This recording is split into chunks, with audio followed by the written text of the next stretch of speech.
Right. Good evening, everyone. Welcome to the Haverhill Town Council Planning Working Party. And I'll begin. Item 1, which is welcome to that this is a working party and has no delegated authority and may only make recommendations to full council. Urgent action may be taken under delegated authority given to the clerk and the chair, which is me. Item 2, apologies for absence. Vicky? Councillor Liz Smith. Thank you. Any other apologies? I don't think that's... Oh, there is, yeah. There is one more missing, but... Oh, no, there's not. No, okay. He's off screen. Okay, item 3, which is declarations of interest and request for dispensation. For members to declare any interest they may have on items on the agenda and agree any dispensations to stay. Small a, disclosable pecuniary interest. Small b, other registrable interest. And small c, non-registrable interest. Anyone? No? Okay, item 4, minutes of the previous meeting. Can you show the minutes, please? And then we'll have a vote.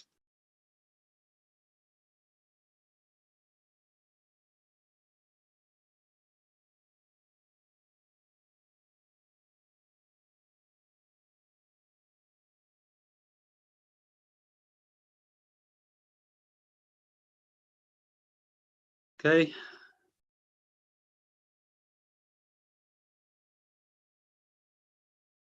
Okay, Vicky? Can you see those? Yes, yes, we can. Scroll down, please.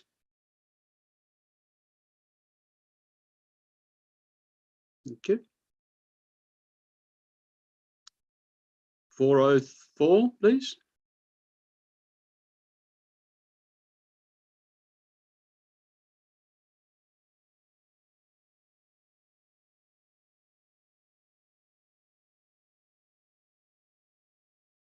$405.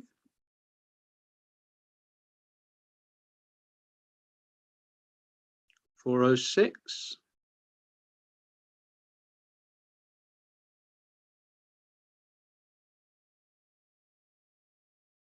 407.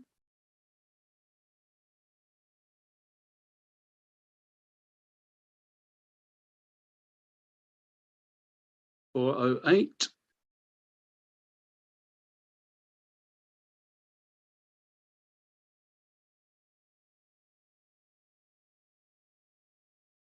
Thank you, Vicky. May I have a proposer and a seconder so that I can sign these as a true record, please?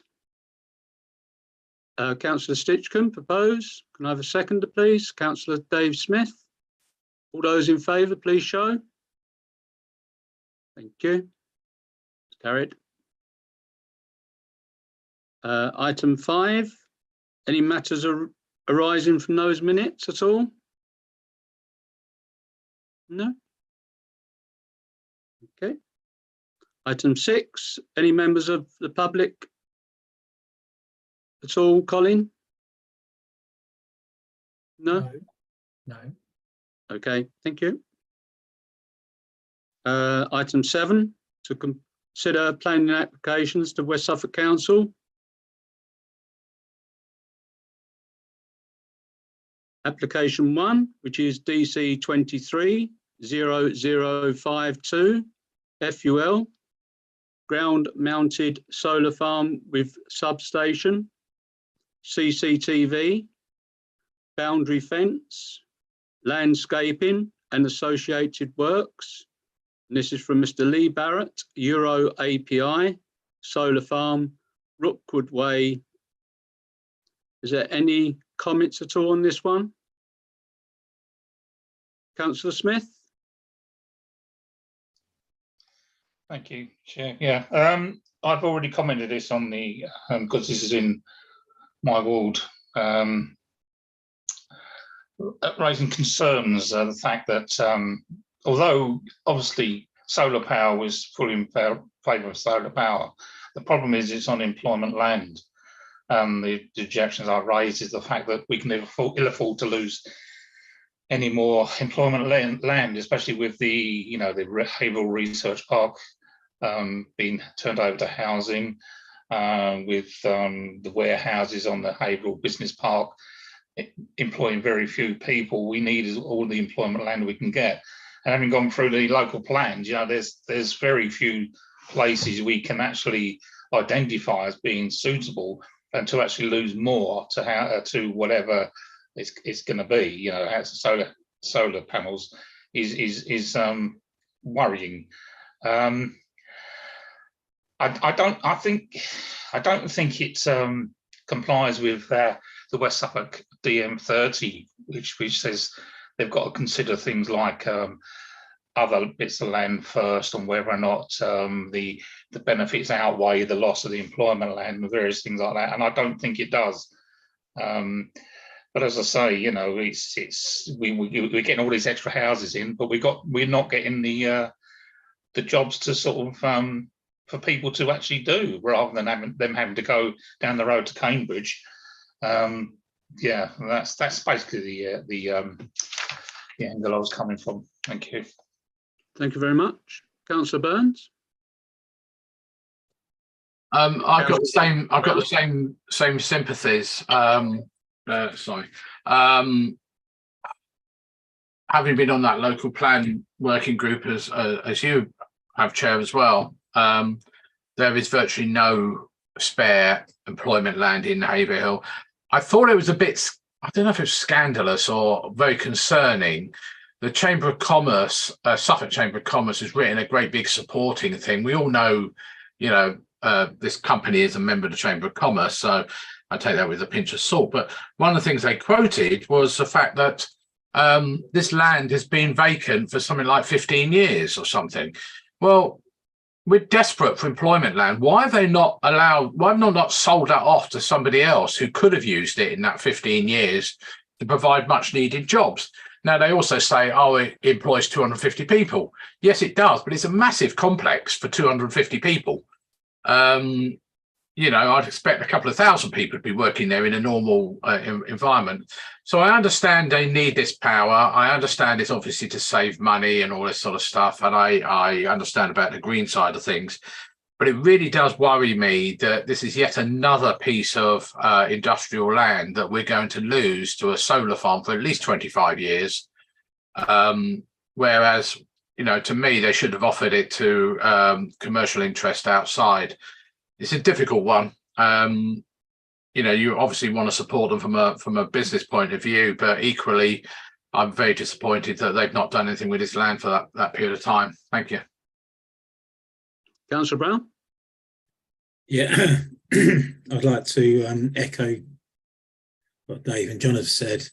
We're running out of employment land in the town now.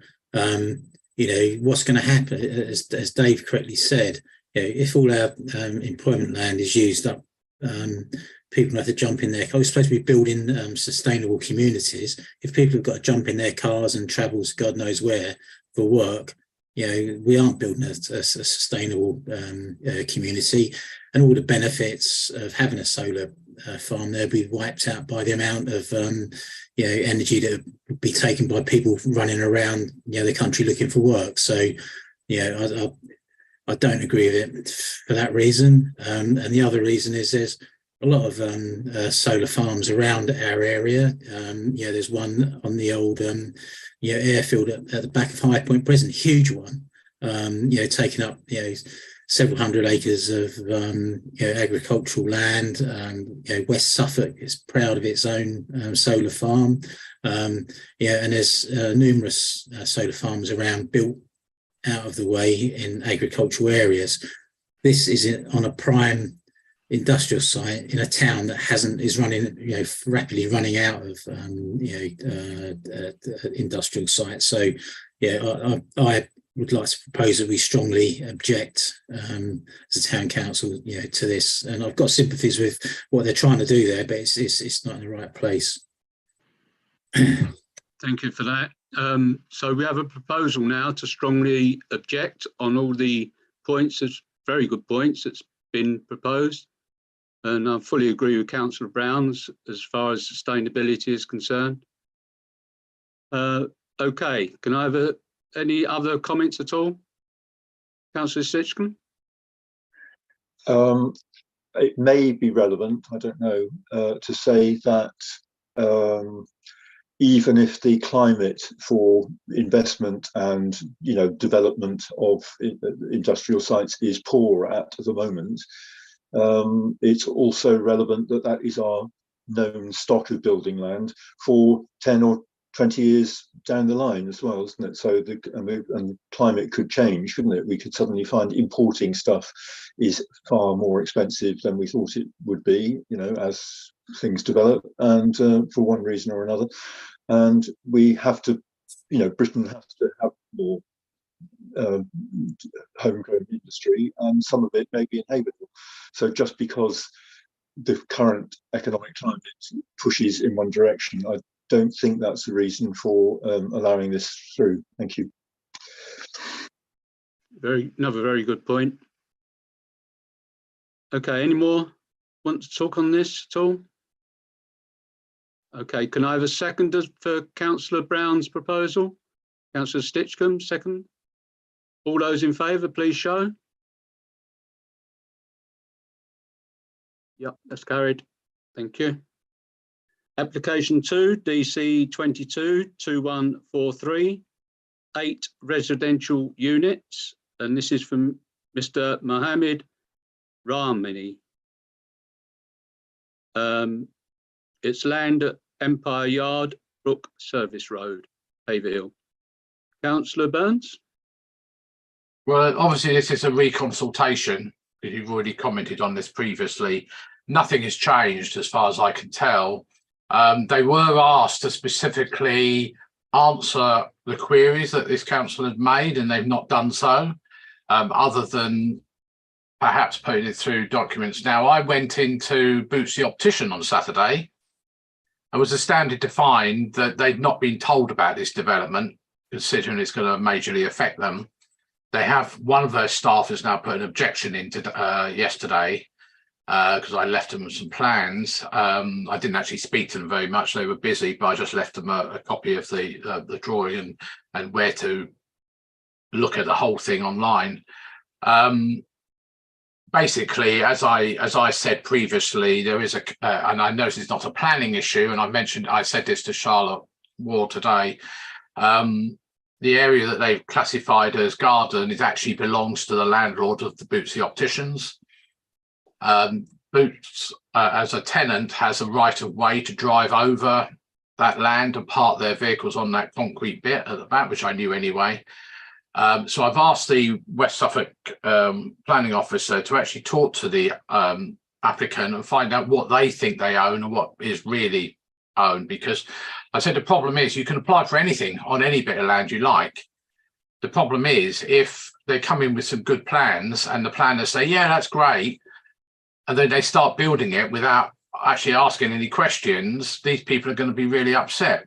Equally, the people in number 45, I think it is, which is the jewellers, according to the plans, they're actually going to knock their wall down, which they own. So, there's a lot of things there. The other final thing I have asked Charlotte to do, which was a big thing on the previous application, is actually get a response from Conservation at West Suffolk. They've not, she told me yesterday that they haven't responded to her consultation. So I said that's quite a major thing, considering Barclays Bank and all its attached buildings are Grade 2 listed. Thank you. Anyone else? Councillor Dave Smith and then Councillor Sitchcombe. Yeah, I just made a few notes on it, and I referred back to our previous objections, and I've just written still no retail units, still no on-site parking. All they say is ongoing effort to establish a parking scheme with 2 public car parks nearby. This will brings 14 spaces. Now, I don't really think that's in their gift to do that. It's all speculation, isn't it? And also not address the issues over the metal roof, which I think was made. And all they're saying is it will be it will complement the Barclays building. You know, again, it's one of those things, you know, beauty being in the eye of the beholder, I suppose, but how a metal roof complements slate tiles, I find it difficult to understand. Anyway, yeah, that's just the points that I've made. Thank you. Councillor Sitchcombe? Thank you, Chair. I don't think it in any way detracts from the rear view of Barclays Bank. I do agree that you would look down the alley, you know, looking at the frontage of Barclays Bank, which is the attractive bit, isn't it? It's why it was listed, presumably. You would see the modern building down the alleyway, but I'm not too fussed about the contrast of buildings. I don't think it's like immediate, you know, it's not like it's being built on the frontage of the high street right next door to it in some really clashy way. I kind of feel that although it's not necessarily the architecture that we would ideally like, it is actually improving what is I'm almost swore then, an eyesore, you know, that whole back end of the high street as viewed from the car park, you know, is not particularly attractive. And I think this would begin to gentrify it a bit. Thank you. Thank you. Yeah, obviously they haven't looked at the town council's objection at all, because the reapplication is made it worse as far as the minimum size standard is concerned. There was only 2 out of the 8 before. Now it's 4. There's 4 units of the 8 that's below minimum size standard for a 2-storey build flat. I'll say I'll name them now for Vicky. It's unit 1, which is a 2-person, 1 bedroom, and the minimum size standard is 58 square meters. And this is 39, which is minus 19 square meters. Unit 2, this is a 2-person, 2-bedroom, and the minimum size standard is 58 square meters. And this is 56, which is 2 square meters. Unit 5, 2-person, 1-bedroom, minimum size standard is 58 square meters. And this unit is 40 square meters, which is 18 square meters below the minimum size standard. And unit 7, and this is a 6-person, 3-bedroom, and it should be 102 square meters, and this one's 90, which is 12 square meters below minimum size standard. So this is definitely over development for that small area. Obviously, they're trying to be greedy and trying to get as many units as possible, but it's not fair for the people that's got to move in there, because they're all below, or 4 of them out the 8, below minimum size standard, whereas before it was 2. Right, thank you for that. Right, do we have any proposals at all? Councillor Sitchcombe? I propose that we sustain our previous objection with particularly your points, Chair, and anything else that anyone has said objectionable. Thank you. Okay, can I have a seconder? Councillor Brown? Second it. All those in favour, please show. Yep, that's carried. Thank you. Application 3, which is DC 230012 FUL small a, conversion of existing light industrial depot building, open bracket, class E, close bracket, to 9 apartments, close bracket, open bracket, class C3, close bracket, and B, small b, external car and bicycle parking and refuse area and landscaping. And this is Baljic Verk, MK Associates Limited, Hazel Stubbs Depot, Burton End. Any comments on this, please, at all? Councillor Brown? You're muted. For one thing, I personally object to the loss of the business units there. We're short of small business units around Haverhill. It's expanding town, and they're just the type of places that small people just starting out, go for. They're generally reasonably low rent, and they make great start sites. So, I would personally object on that grounds.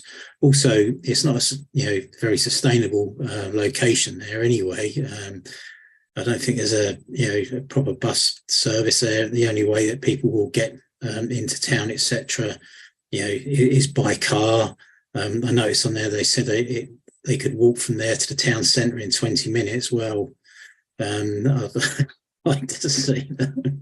And on the way back, it's up a big hill. So, no one's going to be walking up there with their shopping or back. It's not a sustainable location. It's outside the town settlement. That they are viable businesses in there. The only thing is that if you don't market them or market them at too high a rate, they will stay empty because you've got the opportunity of potentially turning them into houses and making a lot more money. So I'm not saying that's what they've done, but you can see the rationale that behind someone that would do that. Yeah. Thank you for that, Councillor Brown. Councillor Burns? Yeah, I think this is speculation again. I agree what Councillor Brown just said, again, another loss of employment land, potentially. I think the document that says it all is their own design and access statement, which basically starts off with, we've had pre-app with West Suffolk who said they would reject it. And now we're trying a different tact to try and do something. They're sort of suggesting that because it's next to a couple of houses, that it becomes a cluster. Well, that's not what planning law says. A cluster is a cluster of houses, not a cluster of businesses and houses. The place was on the market for £500,000 subject to contract, and I suspect that contract is based on getting planning permission to do this. I think personally, it's a loss of great little industrial units. They were built specifically for that purpose. Hazel Stud Depot, however long, many years ago it was now, they're metal fascia things, unless they do a lot of work with insulation, which I may or may not be in there. I have no, they're quite old now, so whether there's any asbestos or anything, again, I know that's building regs. But I think just again the loss of there, and also everything that Councillor Brown said about how to get there, it can't be sustainable. The road outside, we all know, is a 60-mile-an-hour road. Apart from getting down there, which if I vaguely remember, there's no footpath either. And you've then got to get across the bypass, which I know it's not the M25, but even so, it's a 60-mile-an-hour road as well. Many reasons why the company that wanted to build a 5,000 house thing on the other side of the bypass was told it wouldn't be sustainable for exactly the same reason. Thank you. Okay. Is there anyone else want to speak on this? No? Right. We take Councillor Brown's proposal of objection on the grounds that he's described and everyone else described. Okay, can I have a seconder, please? Councillor Stitchcombe. All in favour of the objection, please show. Yep, that's carried. Thank you very much. Application 4. This is DC 23-0217 FUL. Change of use for residential dwelling, open bracket, class C3, sorry, close bracket, to a residential children's home, open bracket, class C3, small b, for up to 4 children. And this is Mrs. Joan Joni Binfield or Binefield, area Camden Limited, Manorcroft, 40 Hamlet Road. Any comments at all? This is close to my heart, really. So I'm a little bit biased, but people should, obviously, we've had comments in, and I wish that they'd looked at the planning statement, because the fears that they say they're saying, if they looked at the planning statement, it might have alleviated their fears. For start, there's 2 staff, 2 at a time. It says 4, but there's 2 12-hour shifts, obviously. So there'd be 2 at each shift. And it's 2 during the day and 2 during the night, with one of them sleeping, and the 2 parking spaces will have turning circle, so they'll be able to go out the way they come in, so they won't have to back out anywhere. The lorries, they mentioned lorries. Well, obviously if they don't get shopping themselves, because there's 2 of them, they will have a van from the supermarket, and the van can park in Hamlet Road and deliver via the pedestrian entrance in Hamlet Road. So they're the fears. These children, obviously, they're saying they want a gate because they're fearing, but they've got more fear of the public outside than the public's got fear of them, because a lot of them will have autism. A lot of them obviously will have all other difficulties. They call it neurotypical difficulties, or neurodiverse, I should say. They do they understand that the world is difficult for them, especially the ones with autism. So they'd be fearful of the world outside. They won't be going out to do dangerous things outside. So they've got to realise that they're from 10 to 17 years of age, and this is a residential specialist environment for them. And these children need to have these sort of environments to face the outside world. So that it's people's fears, really, they should start looking at this, the planning statement. That would help them at all. And I presume you've looked at the planning statement as well, which is at the end. Okay, I propose that we welcome this. Any comments at all? Councillor Davison, then Councillor Burns. I hear what you're saying, but do you actually know the location of this? Because Croft Lane is very, very narrow. And if you've looked at some of the objections from the local residents, you have to back out onto Hamlet Road. And that part at Hamlet Road that you're saying they could just park, there is a bit in the middle, makes it very, very difficult to park there. So you'd have to park further up. And people are having to reverse out into Hamlet Road. Hamlet Road is a 30-mile limit, but believe it or not, they drive at about 40 to 50 miles an hour on that road. Parking, even though they're saying that you should be able to have 3 parking spaces, it's going to be very, very difficult. So I completely disagree with what you're saying. I think we should object to this one. I did say that there's a turn, that on the plans, it says there's a turning circle on the statement, which they can turn round and come out frontwards, so there's no backing out anywhere. Councillor Smith?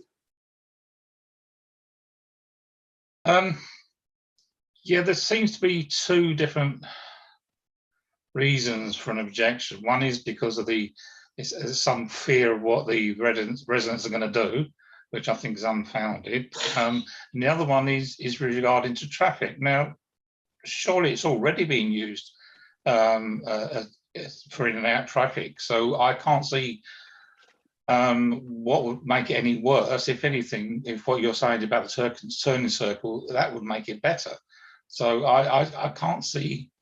I'm struggling to see how it would make the any traffic problems worse than they would leaving it as a house as it currently is. Thank you, Councillor Burns. Yeah, I sort of disagree with what you said earlier on, Chair. You don't really know what sort of people are going to go in this. I lived in children's homes for 5 years in my earlier life, and it was a variant of people from myself whose parents had died.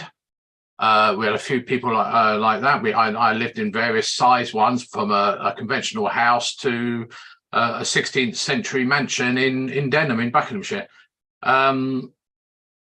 I disagree totally with the comments online about what these young people will be getting up to, especially across the road on the new development there. I think that was a little bit scandalous, that comments that they made. And I'm a little bit surprised that the planning department allowed that to go through. That's accusing people of being violent, if you like, before they even know who they are. There is always desperate need. I'd much rather see these young people in foster homes or adopted or whatever. I think that's far more important. My big problem, I think, is certainly I would agree about the traffic side of things in Croft Lane. The house, as it is at the moment, I believe has 3 bedrooms, and this is now going up to 5 bedrooms. Obviously, to allow the young people to think, and also the thing. But also, I know from experience, and I know it's a long time ago, you had cleaners come in, maintenance people come in, all requiring to park. And even back, 50 odd years ago or more, they obviously took space up. So I think from a traffic point of view, I think there are genuine concerns from the neighbours about that. We all know that Hamlet Road is a pain in the neck when it comes to parking and everything else like that down there, primarily exacerbated by people who work in town not wanting to park in the car park. There's obviously I don't know about the lorries. I didn't read about the lorries as being food lorries. I was thinking more of construction related stuff, conversion and all that sort of stuff. I wasn't really thinking of how they're going to get food or anything else like that, that matter. Conceptually, I don't have a problem. I don't like third-party people running children's homes, personally. I think more local things, because this is a company based in, I think it's Worcestershire, I think it was, somewhere like that.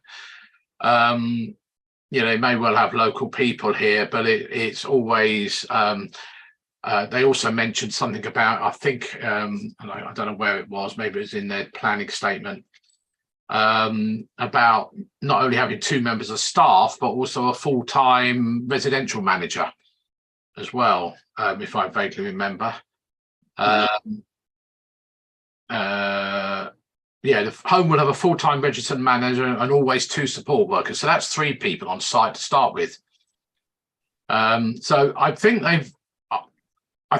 from a planning point of view, I think the traffic is a problem. I can't see any other objections from material planning side of things. Certainly none of the comments made by some people, or at least one person I saw, about the kids going across the road and trying to break in places. I think that's just a scandalous statement. Thank you. Thank you. Okay, before I come to Councillor Brown and Councillor Lucrini, just what comment Councillor Burns said. These are children that's got behavioural problems, and that's why I mentioned autism, because they're the ones that mostly get expelled from school because it's meltdowns, and it's not behavioural. It's nothing to do with behavioural. It's meltdowns where they can't cope. It's their anxiety. These are that type of children, and not children from that's haven't got any parents or anything like that. It states that there's children with behavioural problems. That's what it states on there. I can't see anywhere where it says manager, because all I saw was that there's 4 people, 2, and as I read out, there's 2 during the day and then 2 of the night, and one of them sleeps, while the other one's obviously looking after the children or making sure the children are okay, asleep. I've seen them. I've seen these type of places. My granddaughter went to a school that had residential, and it's that type of place that they have, and it's because of behavioural problems. And that's what I've sort of. And as far as I say, yes, obviously, if you convert one, I don't think that converting a house will have that many lorries or cars or whatever it is to swap in that's just petitioning in walls, really. It's not converting the whole house. Councillor Brown and then Councillor O'Kearney. Yeah, I totally understand what you're saying as well, Pat.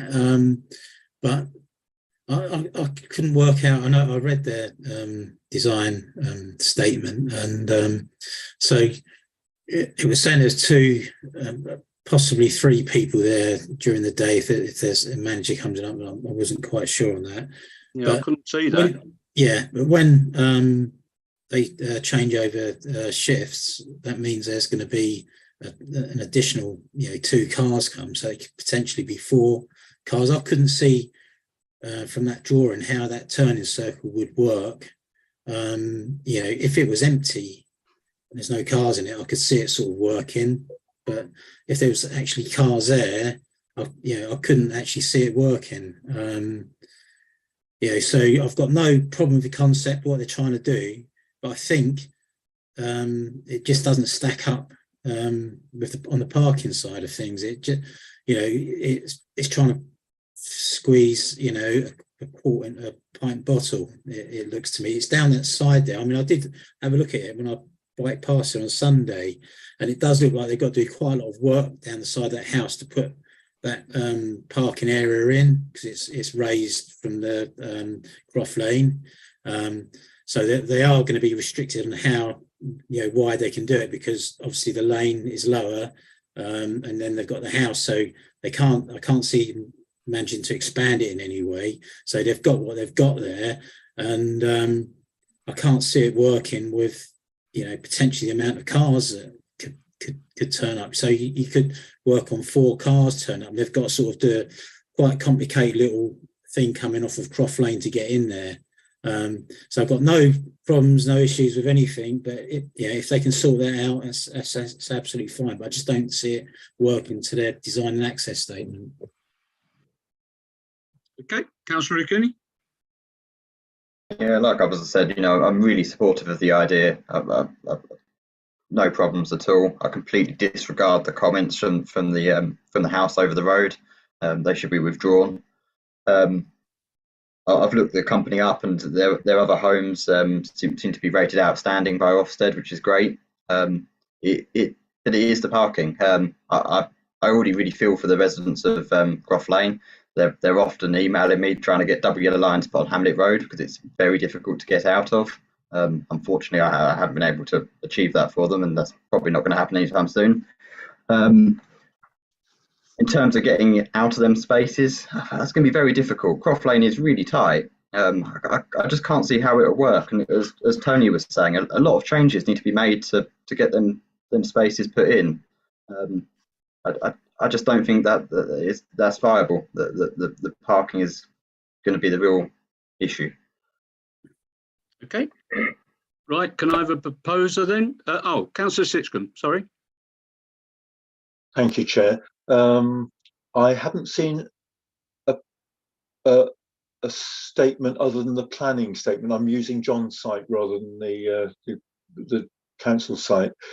Then the planning statement says explicitly the home will have a full-time registered manager. So it's not just someone managing well, the implication is that's not full-time registered manager working in another town, you know, and managing by phone with the occasional visit. It does kind of imply that they're there on site full-time, and will always have 2 support workers. So that's right. Okay.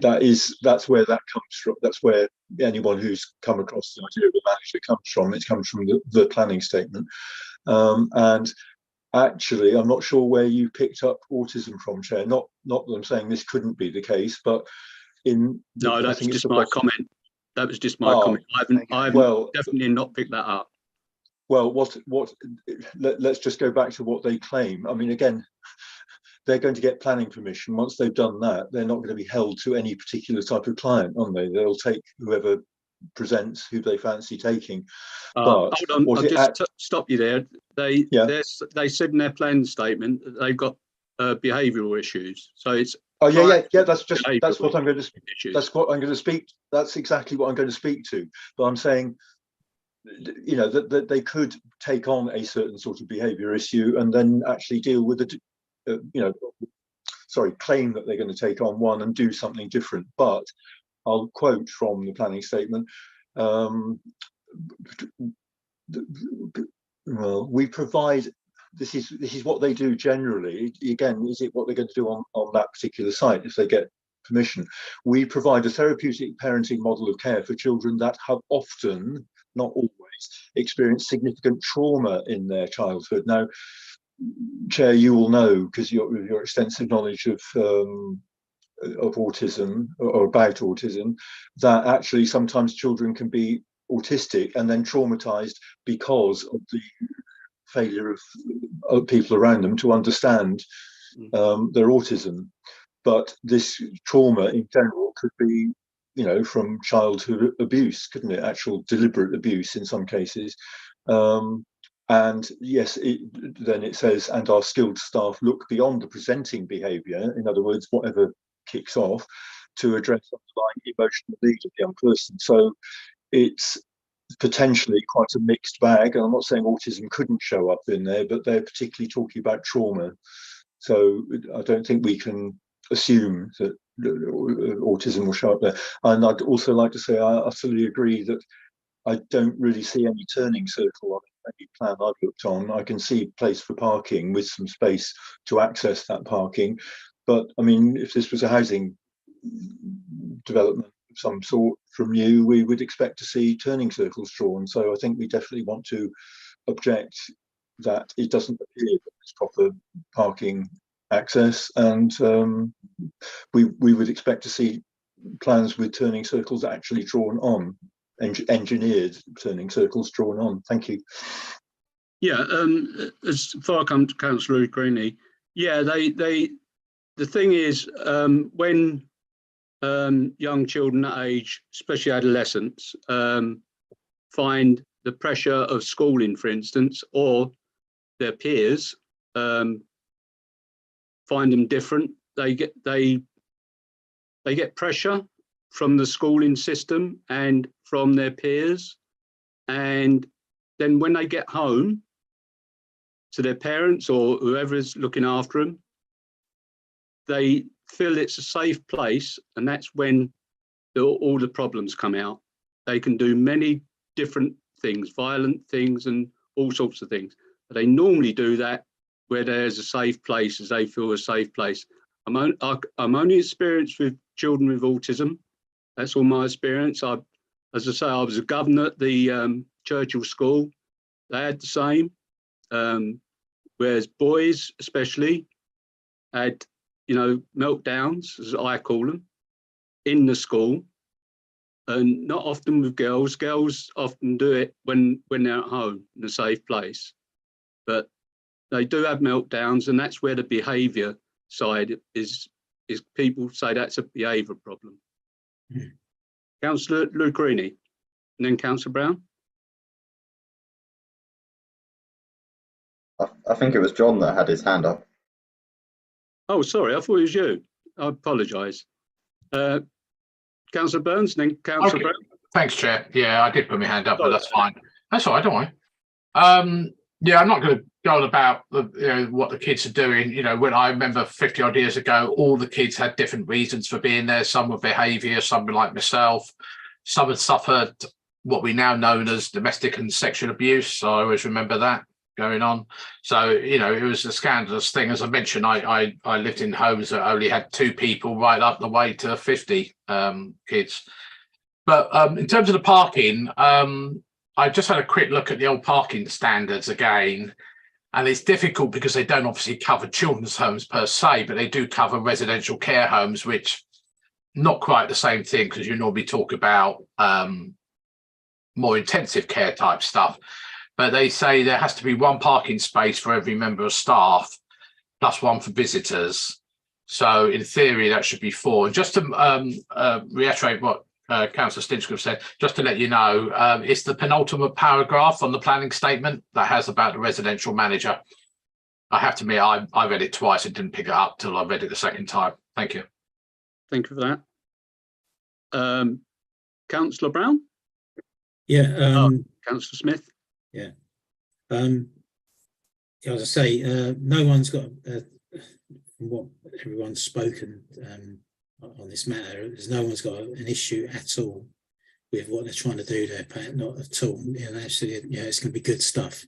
But it's just, if they can sort the parking out somehow, be 100% behind it. But so we've all looked at it from all different aspects, and it just doesn't stack up, unfortunately.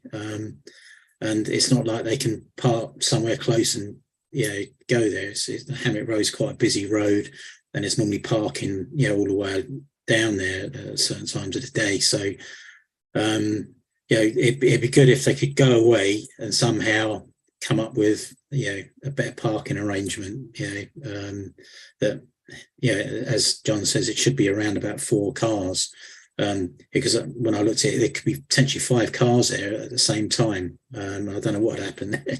So it looks like it's fine sort of for 2 cars, but it's not good enough for what they want to do, I'm afraid. Yeah, and I fully agree, Councillor Brown, because it's my mistake. I didn't see the actual bit about the manager. So they do need some more parking spaces and to show a turning circle, definitely. Councillor Smith? Yeah, this is obviously a very emotive subject. I mean, we all want to see something like this. From what I gather from other people's comments, sorry. Again, it's not against the principle, but we are a planning committee and we've got to look at planning concerns, and it's coming up short, I'm afraid. As much as I want to say I support this, well, I do support it, but unfortunately the actual plan that's before us is lacking, should we say, in the parking department. Yeah. Okay, yeah, right. Councillor Stinchcombe? I liked Tony's idea of making it stack up. I think they should get a rack and a forklift truck and stack, have 2 double-decker parking there. Thank you. Right. Right. Is there any other comments at all? No. Right. Can I have a proposal then, please? Councillor Davison.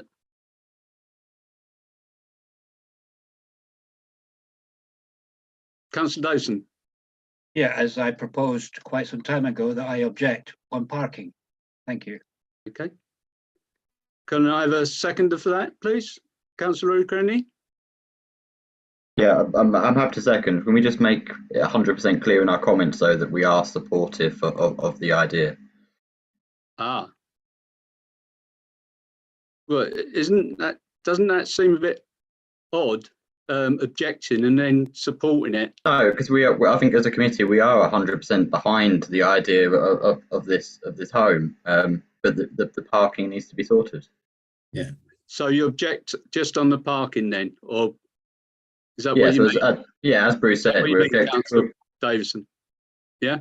If I can go back onto this, I mean, if it was anywhere else apart from the actual location, I think the idea is great.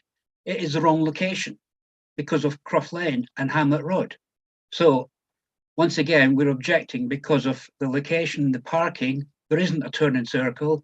There is not enough room for even just, well, there is enough room for 2 cars and that's it. There's no turning circle.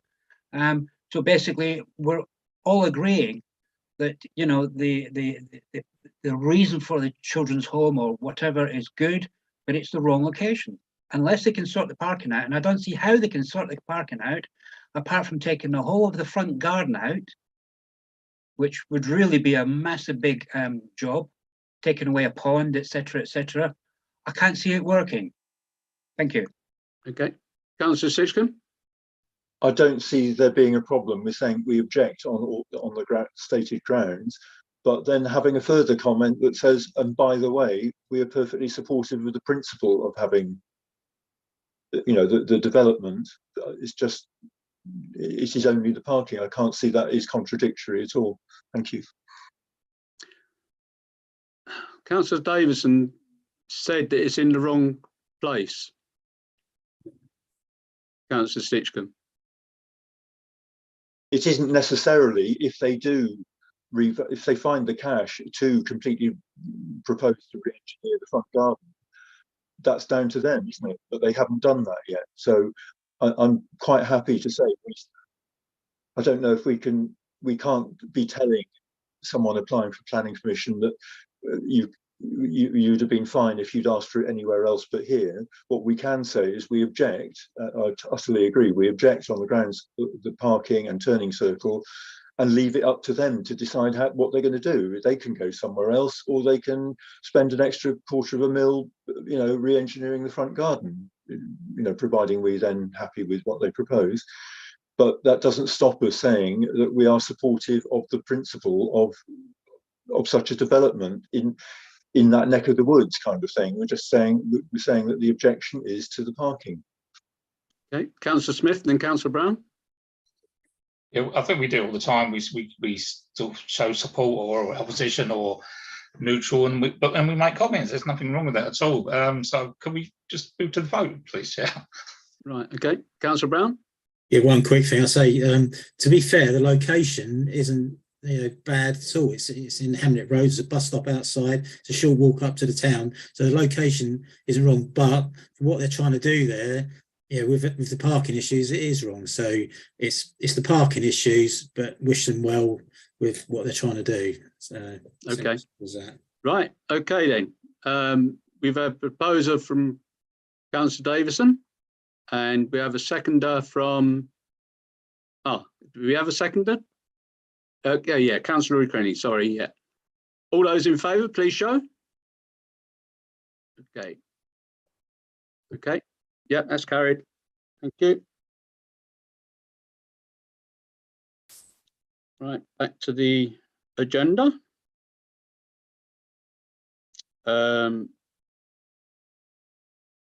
Item 9, which is matters to report. To enable members to exchange any urgent planning matters. Councillor Burns. Not sure you actually saw my hand up then, but that's fine. Yeah, sorry. Yeah, it's all right. My mind was elsewhere. I know. I think most people know this anyway, that finally Lidl are doing the footpath alongside their building. Well done, Councillor Burns. Well, I didn't. It took you, what is it, how many years? 3 years, maybe 4 years. But it's also, you know, it's just one of many enforcement actions that have not been followed up by West Suffolk as usual. There is actually another enforcement on that location, which is actually landscaping. They haven't done most of the landscaping they were supposed to have done. So that might be another 3 or 4 years before I can manage to get that one done. Generally, no update on anything else I normally moan about. The only other thing is the business part. There is a condition, which Councillor Brown knows about as well, but that the owner of the business park has asked for a discharge of a condition, which is actually about a footpath down Bumpstead Road from the business park, which is supposed to go all the way to Hollands Road. And also there is supposed to be a crossing on Bumpstead Road for people who can walk to work. Neither of those have been done. So I told the officer about it. I was a little bit disappointed in the response from the manager over there, West Suffolk, who basically told me in an email that they don't have the staff to actively monitor conditions. So what's the purpose of putting a condition on a planning thing if you're not checking up that it's actually being done? So I wasn't very happy about that response. You know, if they need somebody to do that, employ everybody else. They may as well employ somebody to go around conditions. So I've told them about this. Normally conditions, certainly this committee doesn't look at conditions, but I picked up on it on the basis it's not the only condition that's on that site. There's loads of others. A lot of them haven't been done either. You know, most of the site is now occupied, but a lot of the conditions were not supposed to have been done. Not supposed to be discharged, or sorry, the occupation shouldn't have happened until those conditions are done. So I shall be taking this up with planning again once we hear what's happening about this footpath and the crossing, which will be interesting because the crossing ain't going to be cheap on Bumstead Road. Thank you very much. Thank you for that. Councillor Brown, then Councillor Stitchcombe. Yeah, thanks, John. It'd be, I don't know if the town council can write a letter of support for this, because to be fair, that's really important that pathway gets done and the crossing. You know yourselves, amount of, when you drive up Bumstead Road, especially when people are going to work, the amount of people that walk in that road when it's dark, etc. It's dangerous. It's the main, sort of thoroughfare up to the, and now they've got more factories that are just opening up there. It's going to become, a lot worse. So, that condition being, called in its full is really, really important. So I think it's one of those rare occasions that, potentially as a town council or as a planning committee, we should, actually write in support to say that, that really does need to be put in. Yeah. Is that a proposal, Councillor Brown? It is, yeah. Right, thank you. Councillor Stitchcombe?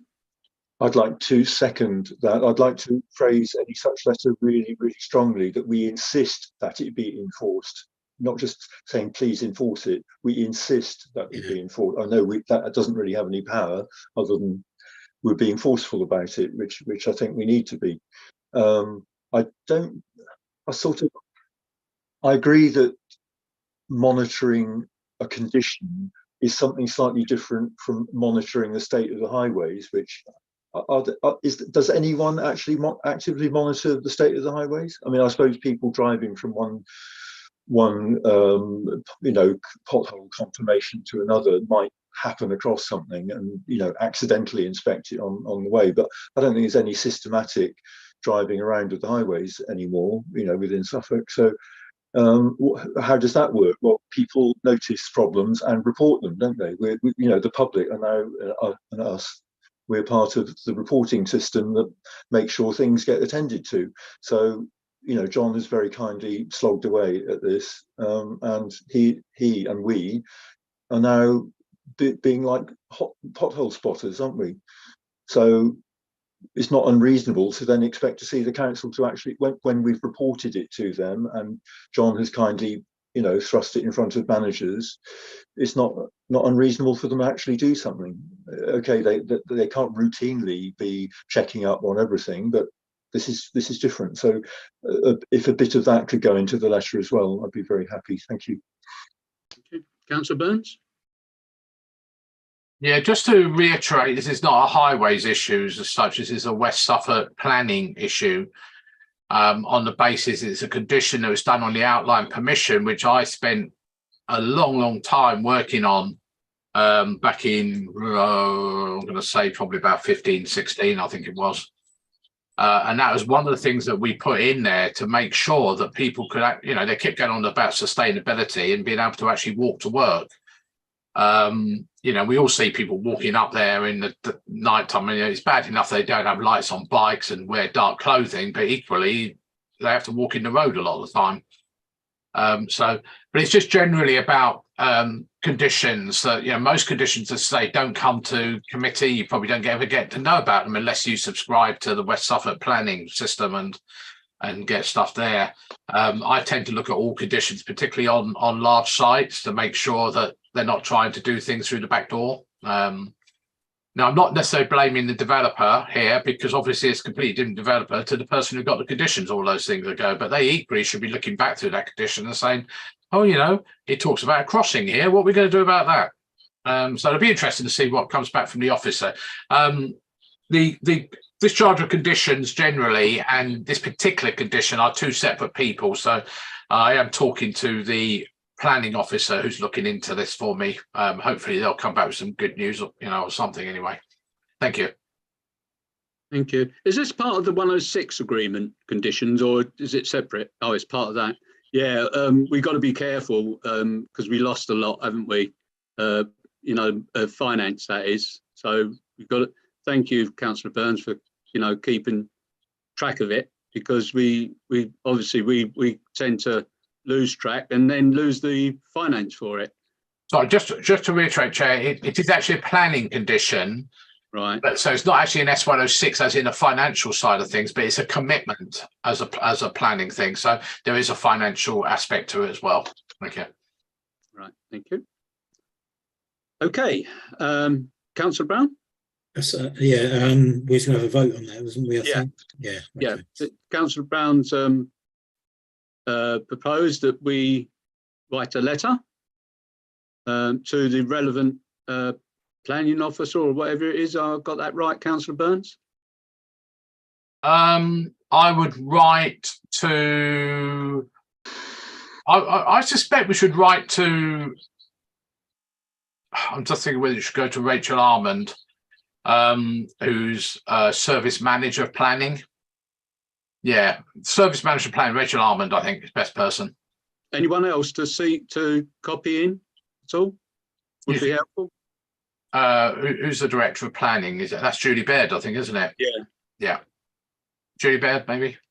Yeah. Okay. Thank you. You've got a reference number, etc., for Vicky, John. Have you? Oh yeah, sure. I'm sure she'll be talking to me tomorrow. Yeah. Thank you. Thank you. Right. Councillor Stitchcombe has seconded it. All those in favour, please show.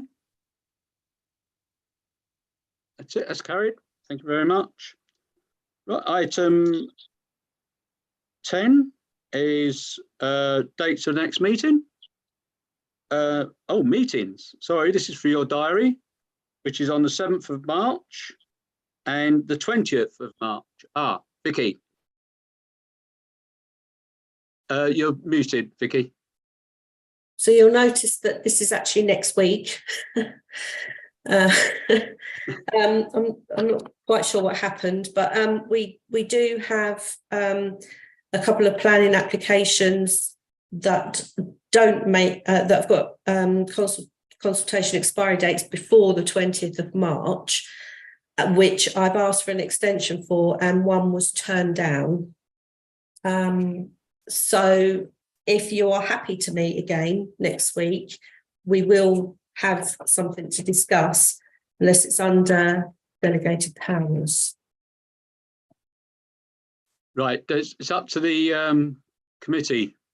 What do you want to do? Do you want to meet on the 7th or put it on delegated powers? Councillor Stitchcombe? Could Vicky give us? Sorry, Councillor Stitchcombe? Not. Thank you. It's could Vicky you give us a clue as to what this is? What kind of I'm just issue it is? finding them. So one of them is a substation. One of them is a bay window, which were fine, but the other one was the new croft. Again, has been resubmitted. But is that the one? Is that the one that they wouldn't? Sorry, Vicky. Is that the one that they wouldn't let stretch it? Yeah. Right. That's quite important. We withdrew all our objections, didn't we? So. Yeah, that's quite important, because the reason they want this to go through quickly is they want to get it to the planning in April, because of the fact that they'll have lorries and all sorts of things. They want to do it all in the closed season, and also the school holidays as well. So bear that in mind, members of the working party. Any other comments at all? So are we meeting again on the 7th then? Yeah. Nods, yeah. No objection to that meeting on the 7th. Right. Okay. Right. See you on the 7th then, and the 20th, obviously as well. Thanks everyone. Thank you, everyone.